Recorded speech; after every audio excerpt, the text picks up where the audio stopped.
our industry is full of trust. It's one of the best and worst part about our industry is that we do and have to, and for oftentimes very good reasons, oftentimes it doesn't always work, trust each other in this industry. And I'm talking about all the different aspects of being a healthcare traveler. We're going to talk about the triangle of trust today, an episode that is a long time coming, one I reference all the time. It's one of the most important ones we can talk about. And so that's what we're going to do today on this week's edition of Travel Evolved.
It's Travel Evolved. I'm Mark Holloway. Welcome to the episode, everybody.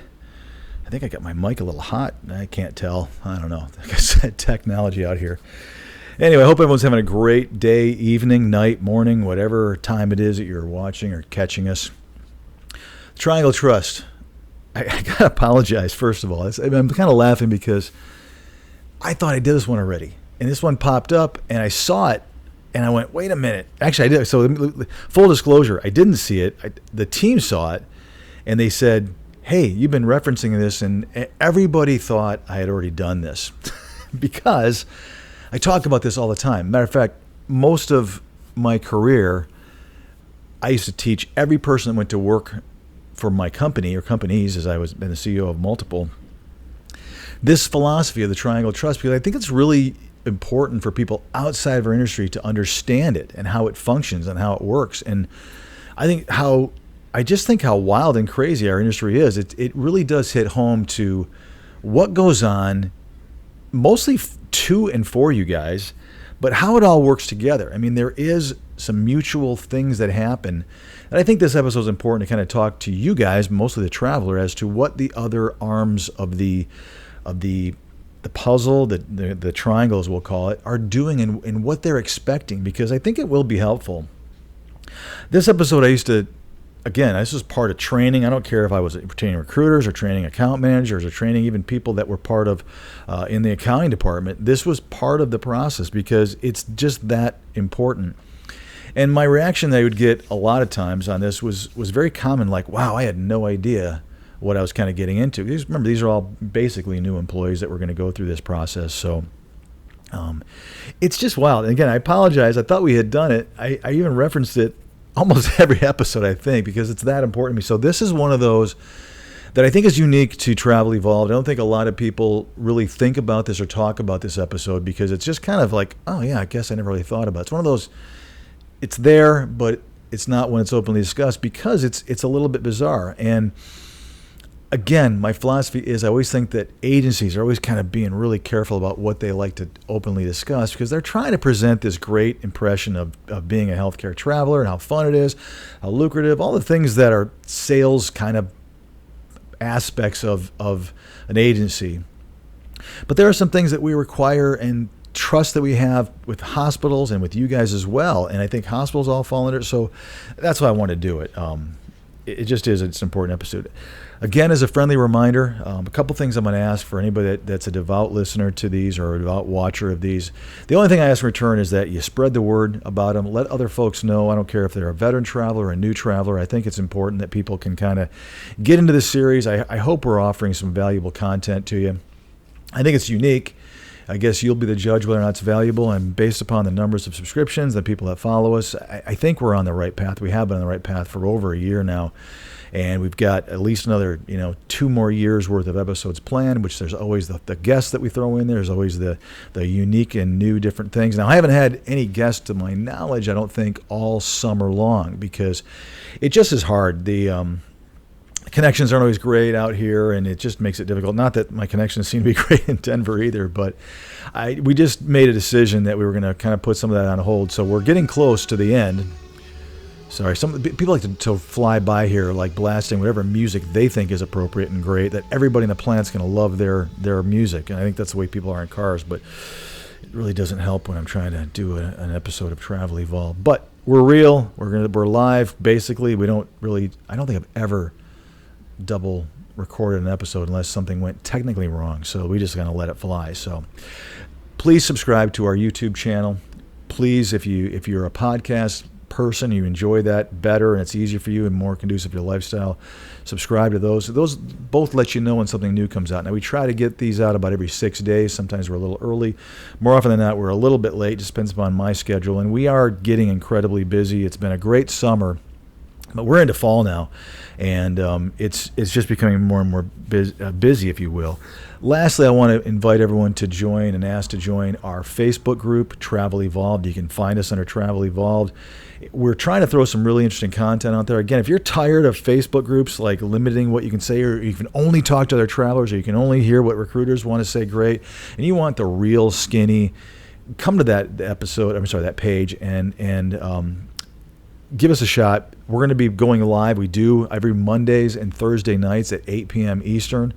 Again, we're going to be talking openly about, hopefully the idea is to catch up on these episodes. We go back to the episodes on Monday nights. On Thursday nights, we try to handle the most recent one. Obviously, if we're doing that weekly and we're recording every 6 days, there's going to be a point where there'll be more than one, and we'll have to catch up. We'll figure that out as we get to those. It'll happen every so often, I guess every 6 weeks, 7 weeks, I don't know. I have to do the math in my head a little bit better than I just did out loud, but it'll happen every so often that we're going to have to catch up. But we're going live on Facebook group, which again, you're not going to see a lot of people doing that. We're hoping that catches on. We're hoping you guys will ask some tough questions, and you'll be there for each other too to ask some tough questions. You can always ask them afterward, but the idea is to really get something answered live, especially if you have a question that's you just want to hear from an agency standpoint. What does this mean? I don't care if it's a contract. I don't care if it's a something that has to do with your overtime or your insurance, and workman's comp, or you name it. We can talk about anything on there. We'll try to stick with the episodes. And again, on Mondays, we're going to go back and catch up on the ones that we think merit some time on Facebook. And on Thursdays, we're going to catch the new episodes up as well. So I appreciate you guys joining that group. That page also is going to have, I should say, that Facebook group. It's not a page, it's a group. That group is also going to have some great tools on there. We are still putting some things out there, whether it's, tools to help you, figure out if you're making good money, some tools to look for, on things like the GSA, some links to, helpful accounting issues and people, insurance issues, all that kind of stuff. We're trying to make it a little bit more wholesome and, I guess, all-encompassing of what it is that you guys do as travelers. So join us there, and please send and invite your friends. By the way, I think that when you invite other people, we can see that you did, and it's almost like an automatic entrance in there. So invite a whole bunch of people that might travel, have them join that.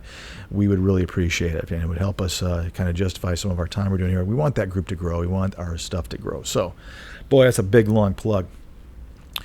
The Triangle Trust. Sorry, I got to do this because I don't normally, but I'm at the very end of a 36-hour fast, so if I get a little loopy, then I apologize. I just want to explain why I'm not making sense. Usually I get pretty clear and have some clarity toward the end of this, but I'm at that point. So at any rate, I want to jump into this episode, the Triangle Trust. This is, I don't know, I just think it's kind of fun and kind of cool. It really explains it. So let's talk about the three different sides. Obviously, there is you, the traveler, the most important side. You guys are the ones that have, I think, the biggest amount of trust. If we're going to evaluate the level of trust that goes into this triangle, I think you guys are the ones that probably have more at stake than the other sides of the triangle. Again, you're the ones that are getting on the road and driving in your car. You're the ones that are, accepting an assignment and then literally going somewhere, potentially and probably investing some money in housing, gas, even if you have an RV. You're the ones that are making that commitment. And I believe that merits the majority of the trust, just that unto itself. It's you guys are risk takers, and I love that about you. It's one of the things that makes you unique, but it's also one of the things that I think is also the most scariest aspect of our industry is that you guys are the ones that have a lot of the risk management on your shoulders. So obviously there's you guys. There's obviously the agency, which is us, and I'll walk you through kind of what our trust is of everybody else. And of course you have the facility that you're dealing with. Now I want to throw a fourth side in, which again, you're like, well, why didn't you call this the quadrilateral of trust, which I've referenced before, and that is that there's oftentimes a vendor or a vendor management group, which could also be a competitor of your agency in the middle of it, which means they hold the contract. Now, we're going to talk about vendor management groups, VMSs, MSPs, all that, and kind of give you the difference between the two. But just understand that there's oftentimes another party besides your agency that they're getting that contract through, whether it's a freestanding vendor management group on its own, or it's, like I say, an MSP or one of the bigger companies or a company that's trying to become and make extra money. They always are trying to make more money by holding a contract and letting other agencies subcontract through them. They throw another wrinkle into it. So there really is a fourth side, which means we really should call this the quadrilateral of trust. I'm going back to the Meet the Fockers series, the circle of trust. But the triangle of trust just sounds better, so that's why I keep it as a triangle of trust. But there really are four parts to it. We'll talk about all four, and let's jump into it right now. So I'm going to talk about basically the traveler side first. Actually, I'm going to change my mind. I'm going to talk about the facility. Let's do it that way. I'll do the traveler at the end because I think it's the most important. That way I get you guys sucked in to the episode. Maybe not. We'll see. Facility. All right, so what is the facility? As I've always mentioned many, many times, everything in our industry starts and typically will also end with the facility. They're the ones that are looking at their census. They are the ones that are looking at their solutions to staffing and figuring out, deciding whether or not they in fact need some kind of supplemental staff, which in most cases means they would prefer somebody on a per diem basis or a here and there type basis. And when that becomes more cost prohibitive, in other words, if they're constantly looking for somebody, if they're not getting fulfillment, they're having to turn patients away or they're losing money, then and only then will they typically reach out and say, okay, we actually need a traveler. Or if that option of having a per diem person doesn't exist, and I always reference like a small town somewhere where there's nothing around them, there's not a radiation therapist who's sitting there waiting to go to work for some other hospital. They're at the hospital, they don't have that career, right? You're not going to see a whole bunch of respiratory therapists or nurses sitting in a town that has one hospital in it. The next town's 50 miles away. If they aren't working at that hospital, it just doesn't really happen. So a lot of those facilities are stuck with either permanent staff and doing their best to attract people to work for them directly, or they're going to have to go right into travel healthcare, which is, again, one of the most expensive ways to staff your facility. And it's mostly expensive because of the housing and because of the benefits that the agency provides, which is always a pass-through cost and a bill rate, which means their bill rate's higher because they know agencies have to provide housing or at least offer a stipend, typically nowadays, like more often by far than not, 99% of the time. And they have to offer benefits, which per diem type, daily kind of stuff doesn't typically offer. Those usually pay higher hourly because there isn't those extra benefits. But obviously that's what you're hopefully doing, is saving some money on your housing and pocketing some of that and being a smart traveler and making the most out of this assignment. So the hospital is the one that decides we need a traveler one way or the other, no matter how they got there. They're the ones that pay the bill to the vendor and or the agency. And then the agency, well, actually not then, but beforehand, the agency typically pays you weekly before they get paid, which also a lot of travelers don't know. Sometimes 6 to 8 weeks beforehand. And you guys, I've said this before, I'll say it again in case you didn't hear that episode. When we invoice a facility or a vendor to pay you for the week, we're typically going to turn around and pay you that week. We get a timesheet in over the weekend or on Monday. That Friday you're getting paid. We're invoicing them. Usually it's 6 to 8 weeks until we see that revenue, which there is that profit built in. But that's why it's such a crazy, scary business for us, is that money, depending on how big you are, there's a lot of money being floated out there and being advanced basically through payroll until we get paid. And I've said it many times, that's our biggest benefit. We actually are a cash flow floating mechanism for the facilities. They're getting their labor, they're getting their patients, they're able to bill the insurance, be able to bill Medicare, be able to bill the patient way before they have to pay your bill for staff, which is not what they have to do for permanent staff. It's the one benefit we offer them, even though that bill is typically higher than what they would pay for a permanent staff. So that being said, they are the ones that decide, okay, we've got to a point where we have to, in fact, offer and order a traveler and bring him or her into this facility in whatever area of specialty and whatever modality that they are. So what do they trust from us? Well, first of all, from the traveler, they are trusting when they interview you that you're honest, right? I mean, that sounds pretty simple, but in 23 years, there are times when a traveler won't be as honest about their capabilities, the patient load they can handle, the type of charting systems that they are really familiar with, because they know the hospital wants this particular type, and you've maybe dabbled in it, but maybe you're not proficient in it. I've had travelers exaggerate that. I've had travelers exaggerate the age of patients that they're comfortable and familiar with. I mean, we all know where I'm going with that. A lot of people just don't care or don't have a lot of experience with kids and pediatric patients, and sometimes you'll kind of say, or not you guys, but some travelers will say that they're good with that, they've had experience when they may not. So the hospital during an interview is expecting some honesty from you. They are trying to make a decision on you on paper. You made it to the top of the stack by what you look like on paper, whether it's the years of experience you have, how much travel experience you have, your certifications, your licensures, your ability to be able to work in that particular state or that location. But they're looking at you compared to everybody else. And we've done an episode on resumes, we've done an episode on interviewing, so you've made that cut. Now they're hoping that you're honest about what you're going to say about yourself and your clinical primarily during that interview. They're also trusting that the things you say about yourself personally, your willingness to work and get along with others, your ability to interact with patients and patient families, your ability to be punctual, to show up on time. I mean, all of these things are sometimes addressed. You guys have interviewed, sometimes it's never covered, sometimes it's never discussed, but they are trusting that what they are hearing on the phone, let's say, and what they saw on paper from theoretically you through your agency is in fact valid, and that is who that is that they're interviewing, that there's not going to be surprises when it comes to that.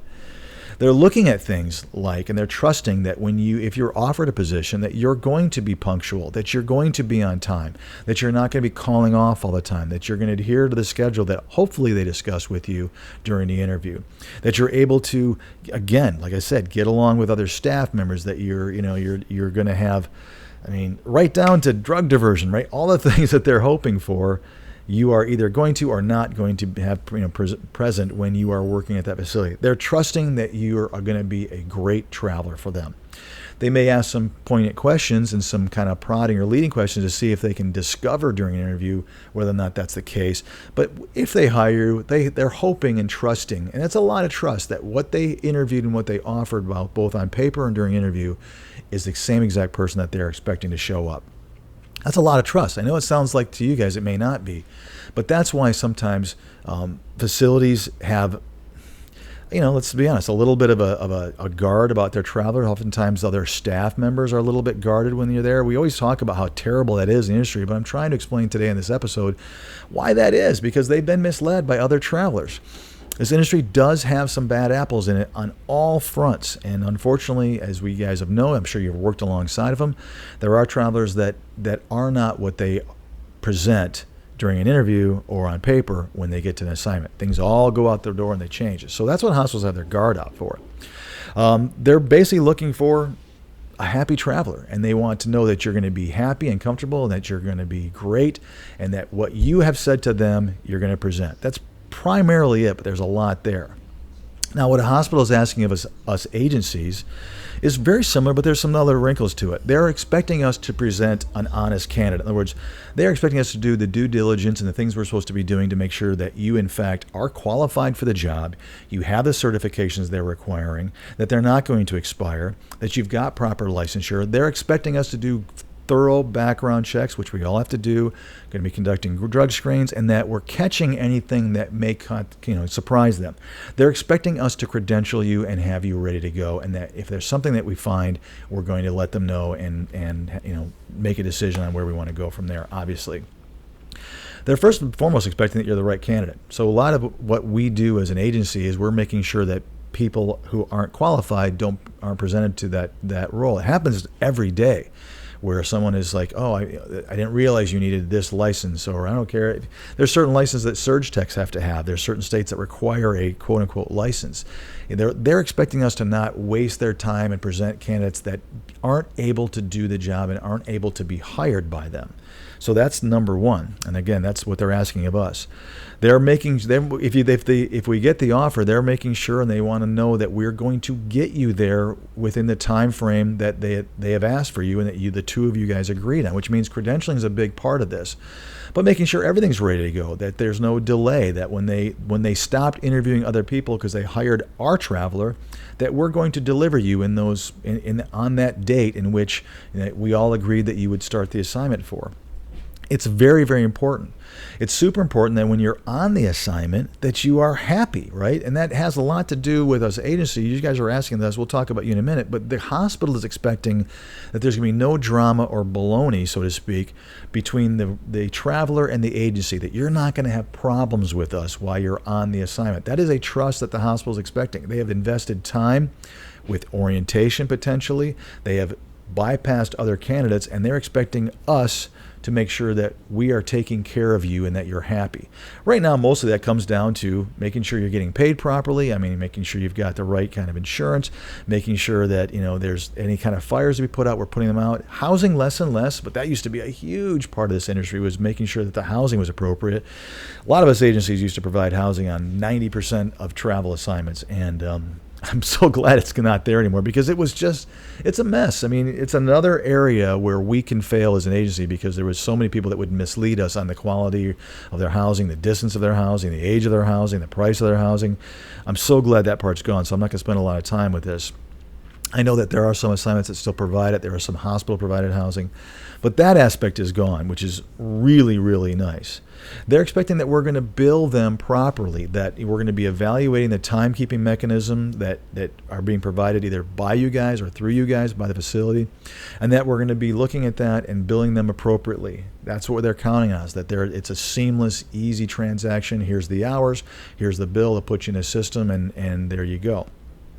They're expecting us oftentimes to make sure that you're not only compliant when you start the assignment, but that you stay current on your credentials, whether it's licensure or certain things that you need or needed for that assignment. They want to make sure that during that assignment that you're covered and you've got everything, that it's all good to go. That's an important aspect of it.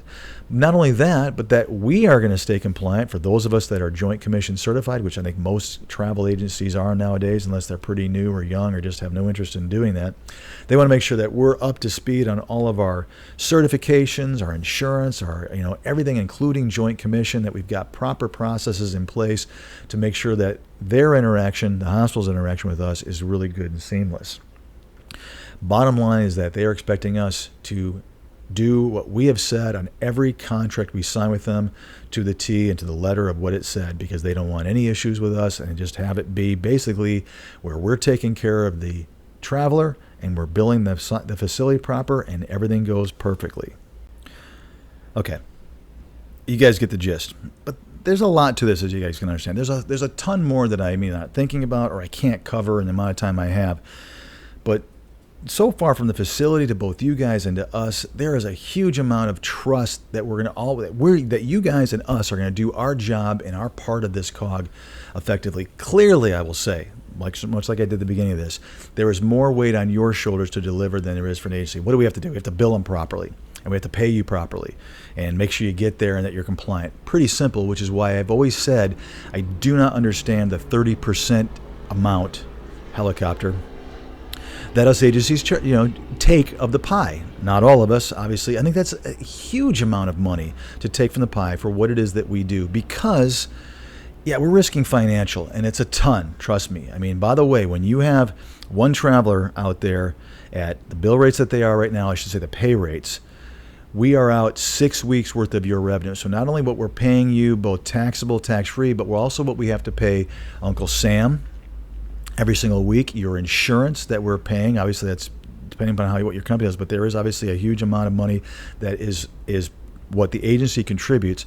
So there's a ton of money out there. It really, I can't give you a figure because it used to be a certain amount, but it's a lot. So take what you're making, multiply that times 6, let's just say 7 times, throw in another 10% for insurance and for potentially payroll taxes on just the taxable portion, and you'll see how much money we have out for one traveler. So that's a risk, but it still isn't worth 30% to me. I'd love it, an agency to justify it. They can't. And if you ask agencies those questions, they're just going to say, well, harumph for hump, that's just what we make. Didn't used to be. So why is it that 20 years ago, 25 years ago, agencies were all making about 20%, and why has it gone up to over 10% more now? It doesn't make sense. There's nothing really different that we're doing. There's no additional dollars. We didn't add insurance we didn't have before. We didn't add travel. We've actually taken away housing, which was risky. So why are we adding and going higher on our margins? It makes no sense to me, and I think it needs to be reversed, but that's just my wild opinion. Okay. What do we want as an agency? What is our trust in both the facility and with you guys? For you guys, first of all, it's very similar. It is an honest presentation of your skills and who you are as a traveler. If we work for you, all that's good. Once you take an assignment with us, or even if you're a few weeks or a month into the assignment, we have a good idea already of the quality of traveler that you are. And I'm talking about all aspects of it, not just your clinical ability. That's probably what we know the least amount. Usually it's nothing being said means you're good, which is unfortunate in our industry. You don't get enough accolades and kudos. Hospitals don't call us typically to say, hey, I want to tell you how great your traveler is, how much we enjoy him or her. I wish that happened, and I wish I could sit here and tell you guys that we hear that a lot. It doesn't. We get them on references, performance evaluations. On rare occasions, we will get something like that. But I'm telling you, it's very few and far between. Basically, what we get is if they extend you or ask you to extend and they still have a need, which isn't always the case, that means they like you. And that sucks for you guys. I think that's unfortunate. There is no other job I know of that you don't get some kind of evaluation. Yes, you get your performance evaluation when you're done or during the course of your assignment, but no one is literally patting us on the back for having you be such a great traveler. I'm hoping that when you listen to this, you're telling me, well, I hear that a lot directly from my manager or from the unit or people I work with. I do think that's the case, and I hope that's enough to justify the fact that we never hear how good you are. Rarely, which is unfortunate. And maybe they just don't think we care. We do care. We want to know that we've got a good traveler.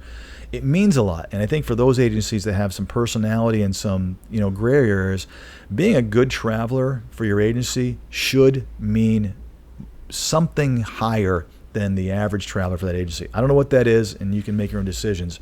But it should mean that if you're really good at what you do and you represent yourself well and you make that agency look good, it should be a two-way street. I'm just saying. I know what you guys do it for your career, and I've had guests on that say I do it because I want to make sure I'm marketable. But anyway, so we are looking for some good representation from the traveler. We want to know that you did well.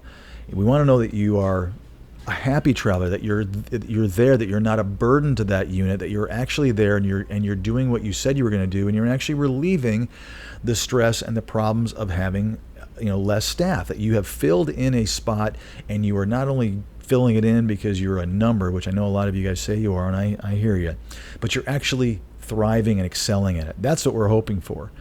Before that, we're hoping that you interview well, that of course, when every agency works with a traveler, they're hoping that you're going to really knock it out of the park, that you're going to get the interviews, that you're going to be at the top of the pile, and that once you get a call, you're going to do well. We can't always control that, just like you guys can't. I think most agencies will work with every traveler, whether they're brand new, have less experience, have more experience, don't have certs, do have certs, have the ability to be nationally licensed or don't. Most agencies are going to, but as I've told you guys before, and understand this is one of the reasons I don't like the recruiting model, is that it naturally, any recruiter is looking at their 100 people that they are connected with. Let's just say, for example, there are 20 of them that are the best travelers they have because they always get in it. When they're planning, what best traveler means is they get the job and they make me, the recruiter, commission. Like it or not, that's what it happens. Maybe the recruiter isn't thinking that way, but there are people that they will bend over backwards because they know they're going to put money on their paycheck. Then there's the bulk of travelers who, it's kind of hit or miss. Maybe they aren't that open to where they want to go. Maybe they don't have the ability because of licensure or experience or what they look like and as far as their travel and marketability goes, but they're still going to work for them. And then there's the bottom 20% that are really difficult that a lot of recruiters just don't want to. And for all of you, you fall into one of those categories when you're working with a recruiter. I'm just sorry you do. So my question for you is, how long is it that you are getting the information on the assignment that you've been waiting for? How good of a deal are you getting? Where do you fall in that pecking order? And I don't care if your recruiter works with 10 people or 100, there is that order. It's just one of the problems inherent in our system that it is, you are not necessarily the first call that person's making that morning or as soon as that job comes in. I'm sorry, but you're just probably not. It is not an instantaneous communication. It's not oftentimes a good communication. There is communication. I think recruiters are doing the best they can, but it's limited to the technology of a text, a phone call, a job posting, an email, all the different ways that they reach out to you. It is limited to that avenue. So I think it's a problem.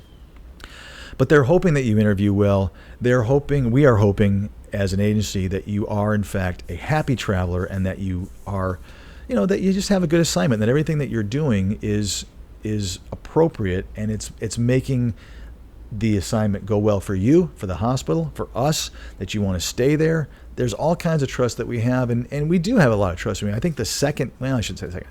It's probably less than the other areas, but there is a lot of trust from an agency to a traveler to that extent of what I just said. Other than that, like I've said, and this is why I don't believe we should be making the kind of the margins that we make in this industry, it's pretty limited. Our exposure is strictly financial, maybe some reputation involved, maybe we might lose a contract or a hospital if we repeatedly have, somebody that just doesn't look great. The hospitals, whether they like it or not, do judge us that way.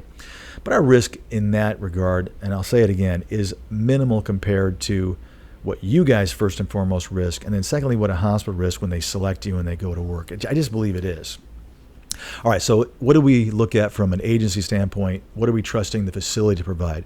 Well, the number one thing I would say is we're asking them and hoping that they provide a great environment for a traveler, and that's where you just don't know. If you have had experience with a traveler that has the exact same unit that they're going to and it's been good or bad, I would hope your facility, your agency is communicating that. It's hard because also, one person's experience might not be the same as another, but in general, we are trusting that facility is going to create a nice place to work. And you can take that for as big as you want to, from literally being traveler friendly specifically, that they're not going to be what's to you, to the fact that the hospitals, everything that they do, the rules, the things they ask of you to do that maybe kind of make you go, wait a minute, aren't there. That you're doing your scope of work, you're not being pushed to float or to do something that makes you uncomfortable or to, the stuff I've heard, trust me, all of that is part of what we're trusting a facility to do for you. We're expecting them to be honest about their side of the interview. I didn't mention that with you guys. It's one of the things I think about. When they're interviewing you, we're trusting that the facility is going to be honest about what they're presenting so that when you say yes, you don't get there and go, I made a mistake. It makes us feel bad, like we put you in the wrong place because that particular manager or whoever was interviewing you wasn't honest about what the job was. That is a trust that you guys have of the facility too, which I didn't mention earlier, but that's part of that they're being totally forthright about the actual scope of work, floating, what their policies are. I want to know, and we're not on the phone with you, that what they said is exactly what happens when you get to that assignment. And it doesn't always the case, but we are trusting that they do. We are trusting that they're going to pay their bills on time. I mean, that's a pretty much no-brainer, and it's pretty consistent. However, there are times when, they just don't. I mean, when I first started my current company, we had a long-term care center as part of a big system that absolutely didn't pay their bill. We had to sue them, and they paid it, but it took a year for them to pay for one traveler's assignment. This happened to be back when the bill rates were high and the pay rates were high. So we were out a good chunk of money. And between legal fees, we probably ended up breaking even. But that sucks. It's not very common. I'd say in my career, I probably had 4 or 5 facilities that have really gotten us pretty good. If you're able to, and you start seeing a little bit of warning signs that people aren't paying their bills 6-7 weeks in, and haven't had any correspondence, you can do some research on them and say, oh gosh, this system, this facility may be in trouble. I've had hospitals, I've had long-term care centers do it to us. It's pretty uncommon. Most hospitals pay their bill. What you're hoping for is that they pay it properly and on time. I don't need to go into a lot of this with you guys, but it's very similar to you guys not getting paid as well. It's amazing how oftentimes a facility or a vendor will pay an invoice or a bill and it's not paid correctly. And oddly enough, it's never paid. It's never overly paid. It's underpaid. And you're asking, why is this? This was a 36.75 hour work week. Here's all bill rate. It's pretty straightforward. Why am I getting 34.75? Why? What's the 2 hours? And it takes a lifetime to figure that out. So again, for those of you that are thinking about starting your own agency, these are the kind of things you need to know about. You can be nickeled and dimed, and it's not really nickel and dimed to death. Next thing you know, if you're not fighting and asking the right questions, or maybe you're not invoicing properly, this stuff can really bite you hard, and it can be going out of a business kind of deal if you're not careful. But we're trusting they're going to pay their bills properly, pay them on time. We're obviously trusting that it's going to be where they're offering. I'm sorry, I'm jumping ahead. I want to make sure I'm saying this right. We're hoping that they're going to be honest. I said about the interview, we're hoping to be honest about the terms. That when things go wrong, that we know what things are going to look like. I'm not saying that very clearly. Let me repeat that and say it better. If there's a termination, if there's an accusation, whatever that is, in those circumstances, we are trusting that facility is going to handle things ethically, properly, fairly, and make the right decision. And I refer a lot to when they terminate a traveler. And we've had episodes on that. We're going to have more. But it always drives me nuts when they're not honest about the reason why. I just wish facilities would say, hey, we don't have the need anymore. We over-ordered and we've got to terminate. I think we would like that more. I think you guys would like that more if we all were honest and knew that there are no guarantees when it comes to being a traveler, that a hospital can say, we're done, for the most part, without any penalty or any compensation to us or the traveler. But when things do go wrong, I'm talking about if there's an accusation, if there's a problem clinically, or something that's more serious, we are trusting that they're going to handle this thing ethically, effectively, that they're going to protect our traveler as much as they protect their staff. I'm rolling my eyes because you guys know that rarely happens. But we're still going to trust that they do it, right? So we'll see how that happens. All right, so let's talk about the traveler for a minute. Not for a minute, for a good chunk of this. You guys have the majority of the trust. And here's what I want to acknowledge. This is not going to be enlightening to you. I hope the other two parts were. But I want to point out what I appreciate, what I think a lot of people in my side of the triangle appreciate and understand. And that is that for you guys, the first thing you're trusting in the facility is that they have an honest about the need, what we just talked about. That they are the same thing with us, that they are doing the same thing with you, that they are telling you, here's why we have a need, here's what it's going to look like, here's what the assignment is going to be centered around, and here's why we have the need. We hope that during that interview time, like I just said, that they are completely upfront with you about floating, about nurse-to-patient ratios, about the speed in which an imaging unit works, or about a rehabilitation unit is working. I want them to be forthright. You guys do, right? This is what you're hoping for, that you're getting from the facility. Everything that in the interview is exactly what's being said and talked about.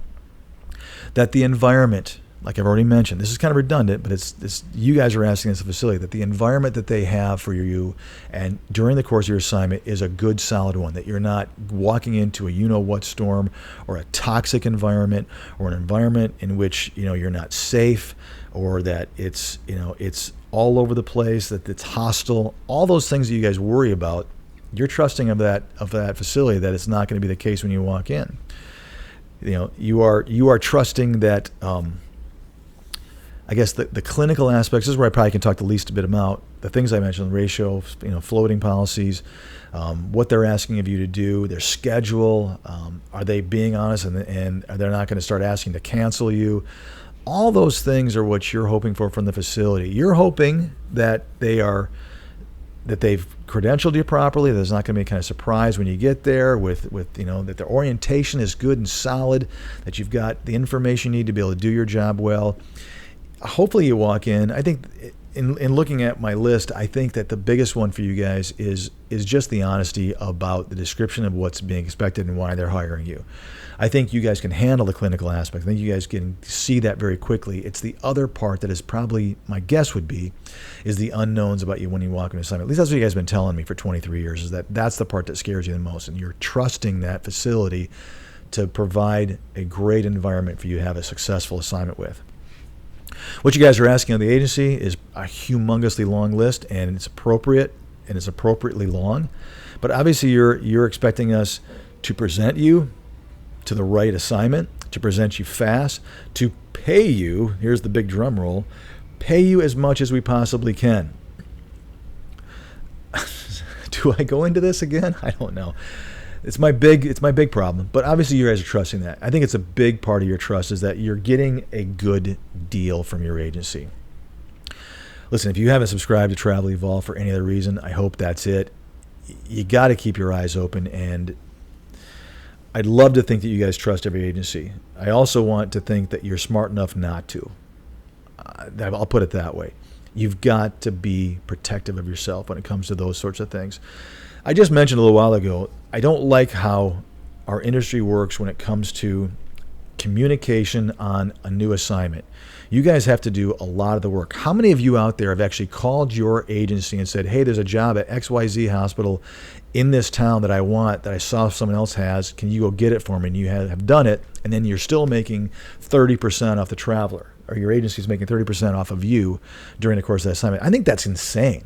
I know that's crazy. You did all the work. Why aren't you making more of that money? I mean, I don't know. I don't get it. But I think part of the problem in our industry, one of the biggest issues, is it's not fair how jobs are communicated to you. You have to wait for some way or another to get notified of a position.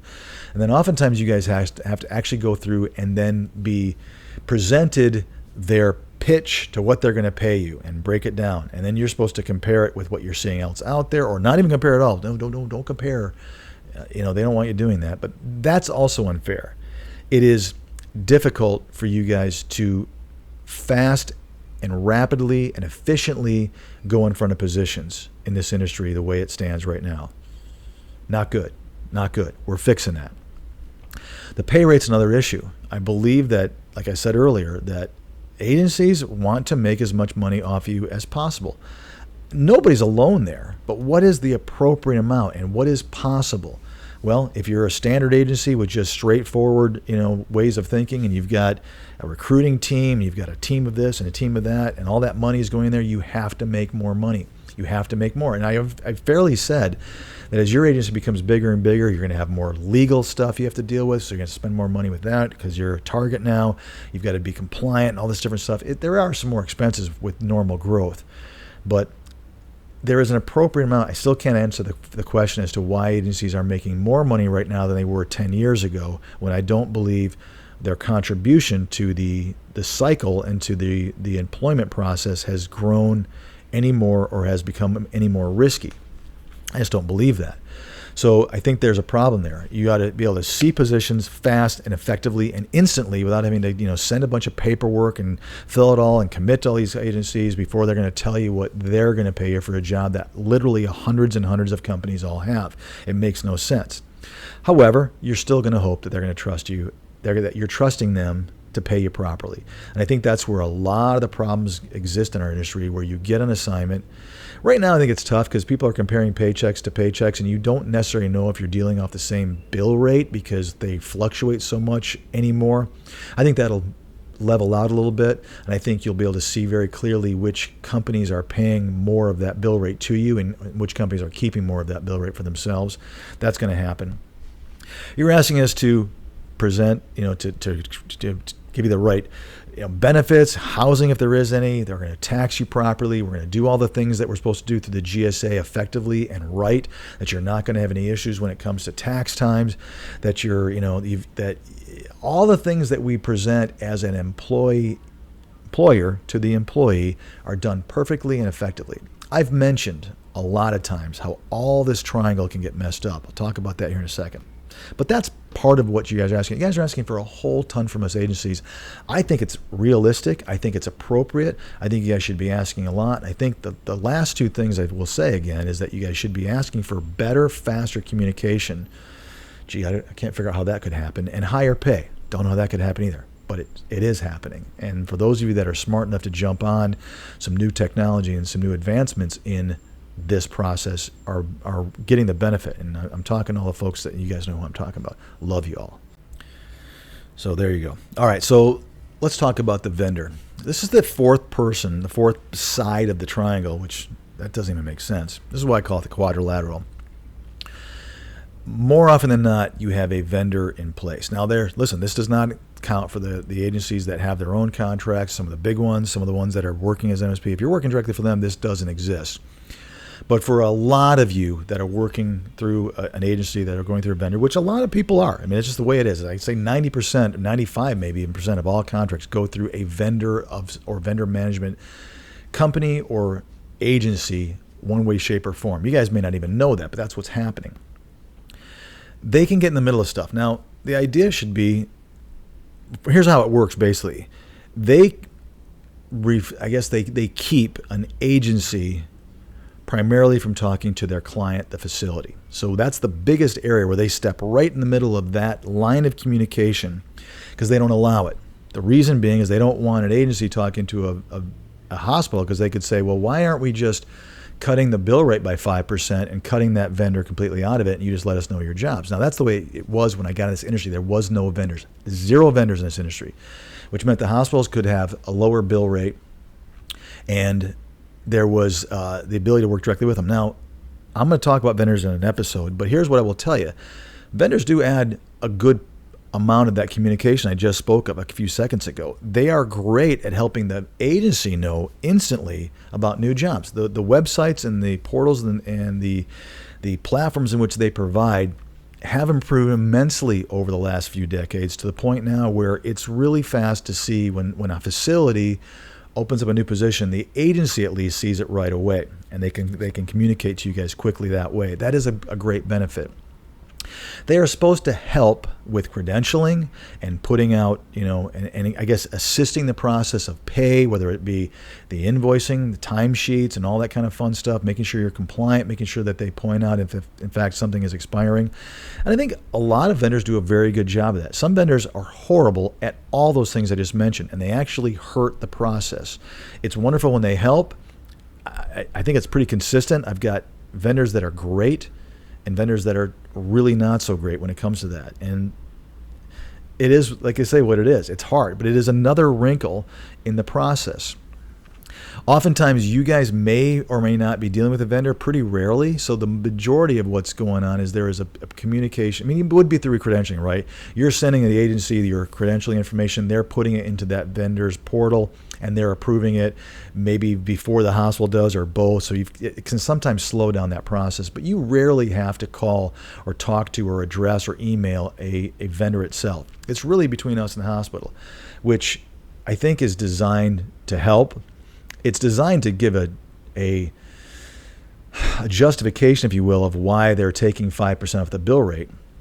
Remember, those bill rates were $200 an hour. That's $10 an hour, which means a vendor was making $360 an hour for every hour that you worked back if you were billing $200 an hour to a facility. That's a lot of money that goes right to a vendor to do the things we just talked about. I'll beat them up a little bit, but I also am going to give them accolades. I'm not here to make judgment. I'm here to have honest conversations about what they do and don't do. There are some wonderful things that they do, and I will defend them for a lot of those things. I think there's some need for improvement in some of the other areas. If they're going to take 5% of a bill rate, I believe personally they need to, just like us, deliver a little bit stronger everything for that 5%. It shouldn't just be that those keep going up with them doing less and less. It should be that they're involved more and actually assist the process. So if there's a vendor out there listening, that's what I would ask of you. I think you would go a long way, and agencies would like working with you more and probably divert more people toward you and your facilities if you improved things all the time, whether it's communication or your process. Just like you're asking us to do, you got to do it yourself too. All right, that's a lot. There's a lot of trust going on here. This is why I painstakingly put every single person that worked for my company and companies through this exercise and through this explanation. I go into a lot more detail. It's a long process because I think it's important to point out everything that is trusted from all aspects of our industry. This is one of the most, I guess, innate trusting industries I've ever seen. I'm sure there's a lot more out there, but this one in particular, because of the nature of what you guys do and how you just take off and go driving across the country, there's a lot of responsibility. I hope that the other three sides of this quadrilateral all hold in this equation, that they understand what you guys are doing and that they deliver for you a high level of security on that trust based upon what it is that you guys are willing to risk. I don't know if that's always the case. I'd like to see it more. I think sometimes it's not the case. But unfortunately, this is the industry you've chosen. I hope that the reward, which isn't just financial, but financial, freedom, flexibility, all the things that are that make you thrive and love what you do, I hope all of those, and they should, outweigh anything that's not delivered on that you trust is going to happen. That's part of it. And I think that you guys have all found that it's not always a hospital. You can have two different assignments at the same hospital. One goes well, one doesn't go, especially if it's an extension or you come back a few years later.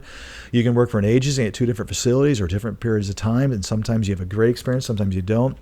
Same thing with us. We've had facilities that have delivered really well for candidates. We've had candidates that have been great some assignments and not so great in other assignments. It's all part of this wacky world that we call travel healthcare, and we're all in it. We all love it. I hope you guys do. I know I do. It makes it interesting. I hope it makes it fun. I hope it makes it enjoyable. And I hope it makes all of us want to strive to do better, which is, what I think I'm focused on. I think you guys are too. I want to be a better CEO for a better company. I want to create crazy, wonderful new concepts in healthcare travel. I want to be a game changer in this. And I hope you guys want to change your game and be a part of that, where you're educating other travelers, where you're learning how to become stronger yourself and get more out of it, and everything from your career to your entire life. That's what we're trying to incorporate on this show, whatever we call this. Guys, I appreciate it, as I always do, so very, very much. Thanks for joining. We'll catch you next time on Travel Evolved.